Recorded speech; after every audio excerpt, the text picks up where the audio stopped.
Satu masalah klasik yang kayaknya nggak habis-habis dibahas adalah bagaimana mencari topik penelitian, topik skripsi, tesis, bahkan tentunya disertasi.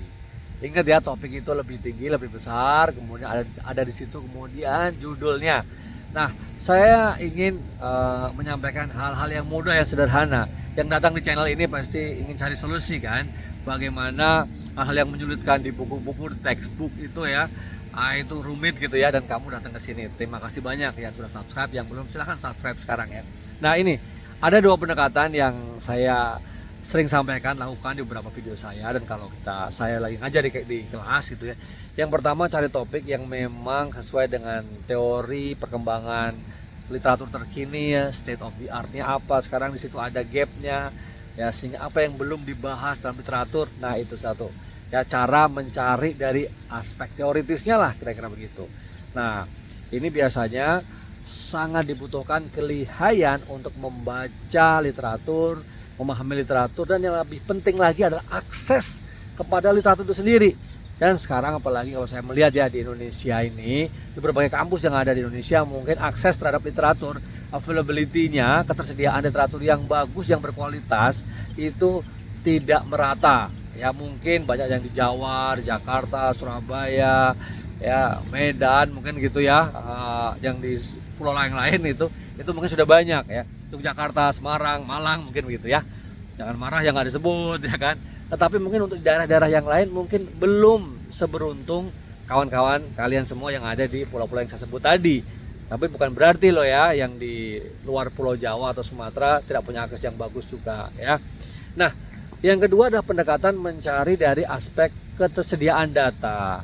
Nah, data ini memang yang tersedia di publik ya, khususnya mungkin teman-teman kalian yang mencari pendekatan secara kuantitatif, banyak menggunakan data-data sifatnya angka, kuantitatif, numerik begitu ya. Apa sih data-data yang ada di misalnya di mana ya, database di Bursa Efek Indonesia, di Badan Pusat Statistik, di Bank Indonesia, atau di lembaga-lembaga internasional, ASEAN, Sekretariat ASEAN, di WTO, di NCTID, atau yang lain-lain, ADB dan lain sebagainya, tergantung topik penelitian kamu. Di Bappenas juga kalau yang Indonesia, atau yang lain-lain. Bahkan juga mungkin di level-level kabupaten kota, nah ada nggak gitu, silahkan dicari sesuai dengan topik penelitian kamu. Tapi buat kamu yang ingin pendekatan yang lebih kualitatif, pikirkan juga, kira-kira kalau saya pilih topik tertentu itu saya bisa akses ke data itu enggak gitu ya.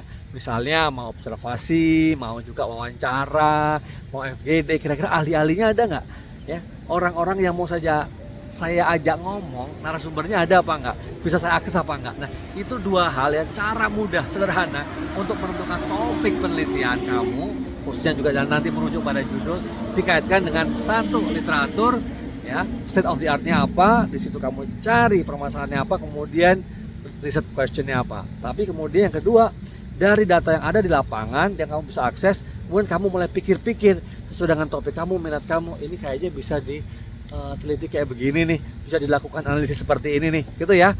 Yang melihat ini bermanfaat, jangan lupa share ke teman-teman ya. Yang belum subscribe, silahkan subscribe sekarang. Terima kasih, sampai ketemu di video-video saya yang lainnya. Semua pejuang skripsi layak menjadi sarjana. Demikian juga tesis dan disertasi. Yang penting dikerjakan. Semangat ya.